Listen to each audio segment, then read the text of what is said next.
দেব শুভশ্রী একসময় টলিউডের সবচেয়ে আলোচিত জুটি। 10 বছর পর দেশু 7-এ ফের একসঙ্গে কাজ করছেন। হঠাৎ রাজ চক্রবর্তীর সাক্ষাৎকারে উল্টো কথা, শুভশ্রী তো আমার কপালেই ছিল। এই স্বীকারোক্তি শুনে নেটিজেনরা স্তব্ধ। পুরনো প্রেম, বর্তমান সম্পর্ক আর পর্দার এই পুনর্মিলন। এবার কি হবে?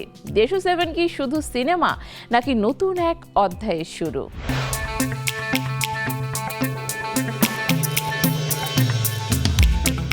টলিউডের একসময় জনপ্রিয় দেশু জুটি দেব ও শুভশ্রী, যার প্রেম কাহিনী ছিল চর্চার শীর্ষে।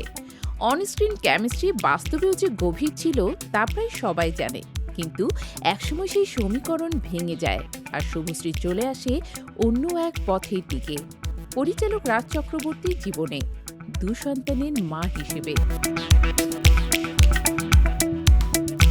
এবার চমকটা হলো, দীর্ঘ 1 দশকের বিরতির পর যখন দেব শুভশ্রী ফের একসঙ্গে পর্দায় ফিরছেন দেশু 7-এ, ঠিক তখনই রাজ চক্রবর্তীর মুখে শুনতে পাওয়া গেল এমন এক মন্তব্য যা শুনে নেটিজেনরা এক কথায় বলছে, এটাই আসল পরিণত ভালোবাসা। সাম্প্রতিক এক সাক্ষাৎকারে রাজ বলেন, ওদের বিয়ে হলেই ভালো হতো, কিন্তু তারপরে তিনি যোগ করেন, শুভশ্রী তো আদতেই আমার কপালেই ছিল আর আমিও ওর কপালে ছিলাম, কিছু করার নেই। আমরা খুব হ্যাপি, আর দেবের সঙ্গে যার বিয়ে হবে সেও খুব হ্যাপি থাকবে। দেব খুব ভালো ছেলে। এমন স্পোর্টিং ও পরিণত মানসিকতা কখনোই সহজেই পাওয়া যায় না। নিজের স্ত্রীর প্রাক্তন সম্পর্কে সম্মানের সঙ্গে মেনে নেওয়া, তিক্ততা ভুলে বর্তমানকে অগ্রাধিকার দেয়া, এই 3টি কথা একসাথে বলতেই যেন বোঝা যায় রাজ শুভশ্রীর সম্পর্কের ভিত কতটা মজবুত। আর এই মুহূর্তে আরও এক লাইন আলোড়ন সৃষ্টি করেছে, দেব শুভশ্রী আবার একসঙ্গে কাজ করছেন, আবার দেশু নামেই।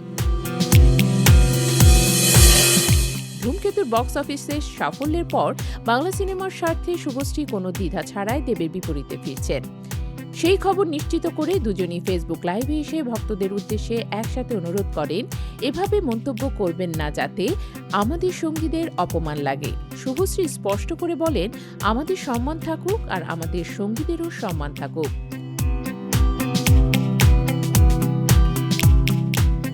এখানেই টানাপোড়েনটা। প্রাক্তন প্রেম, বর্তমান সম্পর্ক, পেশাদারিত্ব, শ্রদ্ধা, সবকিছুর মাঝেই যেন একটি নির্দিষ্ট সুর আছে। আর সেই সুরটাই নেটিজেনদের মনে নতুনভাবে জাগিয়ে তুলেছে দেশু সফলতা আর রাজ শুভশ্রীর স্থিরতা একসাথে। যেখানে অনেকেই আজও পুরনো প্রেমের কাঁটায় আটকে থাকে, সেখানে রাজের এই বক্তব্য যেন একটি সতর্কবার্তা। ভুলে যাওয়ার মতো কিছু নেই, শুধু এগিয়ে যাওয়ার মতো অনেক কিছু আছে। এখন প্রশ্নটা হলো, দেশু 7 আসবে কি শুধু সিনেমা হিসেবে, নাকি ফের একটি নতুন অধ্যায় খুলে দেবে টলিউডের সবচেয়ে আলোচিত জুটির জন্য?